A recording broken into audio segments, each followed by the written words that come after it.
It's a protocol office. When you want to go see a king from the earth, and let's say it's a noble king, a beatific king from the earth, they don't allow you into the presence of that king without going to a protocol office. That protocol office will give to you the protocols and etiquettes of how are you to approach this king, so that one, not to insult and embarrass yourself and humiliate yourself in the presence of the king, and most important is not to insult or humiliate the king. So everything in the physical world has its example of what we should be following for the spiritual world.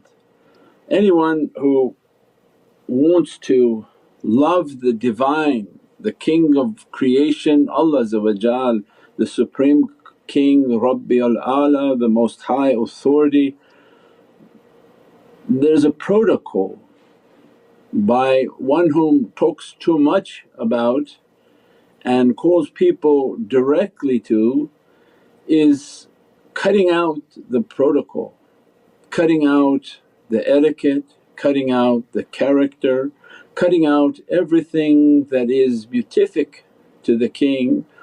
And as a result of circumventing or cutting out this protocol, what happens? There's a high likelihood of entering into the presence of the king and being rejected, entering into the presence of the king and acting in a inappropriate and humiliating fashion.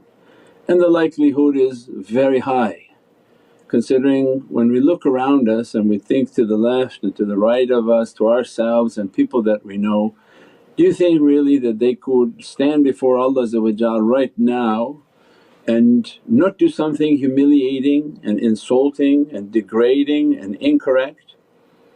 And we see it in the earth, we most definitely should see within ourselves all of these deficiencies. So then what leads us to think that tomorrow right now I can go directly into Allah's presence, and that's all that's important and that's all that should be focused on. That's arrogance. That character is arrogance. When somebody thinks like that, you step back and ask them that, do you really think that you could do that? If Allah said, tomorrow I'm giving you an audience, you think the likelihood of you doing something and saying something embarrassing, inappropriate, the wrong character, the wrong understanding? And the one whom says, no I don't think any of that, is clearly from a satanic understanding where they don't have humility, and lack of humility is the entrance into pride and arrogance. And as a result,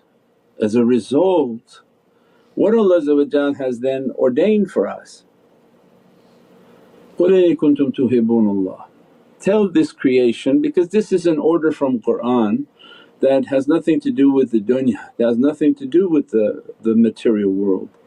The Qur'an and the book of Allah's guidance and Allah's Divinely speech, it's not created, and it's for a realm of light, the world of light, and for all created universes beyond space and time. Means there can be no time that limits the Divine speech, there's no location that limits the Divine speech, it's for all of eternity. So when Allah is giving into the Qur'an, Holy Qur'an, قُلْ إِن كُنتُمْ تُحِبُّونَ اللَّهَ فَاتَّبِعُونِ. Alhamdulillah, people whom hear our teachings and familiar with Mawlana Shaykh's teaching, this is our way. They have all repeated it, these masters have all repeated these holy verses. It's the verses that bring guidance of tariqas that Allah is asking eternally to the protocol office. Tell them if they want my love. Tell who?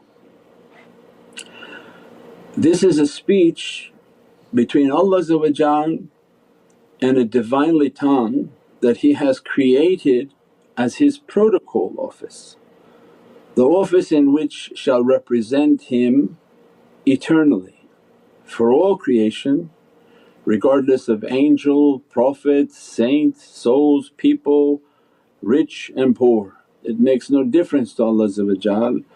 The reality of this soul and this tongue that Allah is speaking to is for all of eternity, and asking that if they want my love, because if they don't want my love they will never seek out my protocol, because we have one of those servants, he's called shaitan. This is for the people of guidance, in which Allah's decree is if they want my love, not if want my paradise. Do they want my money? Do they want my wealth? Allah left all those. Do they want like the best aqeedah? Do they want the best fiqh understanding? Allah left all those and said, what? قُلْ إِنِ كُنْتُمْ تُحِبُّونَ اللَّهَ. That was it. So Holy Qur'an's isharat to this reality of Prophet one speaking, one spoken to. The one spoken to is now hearing that if they want my love. Our whole life is, because people say, you speak often of Prophet and how does this bring us closer to Allah? And this is the hikmah and the wisdom, because they've never been to a king's office, and we have been on this earth, we have been to king's offices where they tell you that you have to enter on your knees. So they have many different restrictions entering into a king's presence. Say like this, don't say like that. Stand, keep your eyes down, put yourself on your knees, and from their own people they have to crawl into the presence of the king. We wouldn't do that, but you would sit in respect and respect their protocol. But we don't have that anymore, we have demonocracy in which everybody thinks they can do whatever they want. But the Divine is not based on demonocracy, it's based on a kingdom, the kingdom of Allah.